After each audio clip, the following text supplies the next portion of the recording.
time to make dinner, but at the same time, I'm gonna show you how to color pasta for sensory play. So come on over, welcome to my kitchen. I'm gonna show you how to do this. Start by making the pasta the same way that you would do it at home. Just boil some water and add some salt. In the meantime, I'm going to grab a bowl and I'm gonna add some water, some food coloring, the color that I want my pasta, and some ice cubes.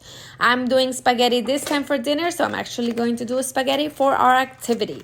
I am just going to not color the one I'm doing for dinner, but that's gonna be on the process I'm gonna show you. So just separate the pasta that you're going to be making. I like to do little batches and stir it up. I use it for 11 minutes because we like to cook it for al dente. So as the pasta is getting ready, just make sure that all of the strands are being separated.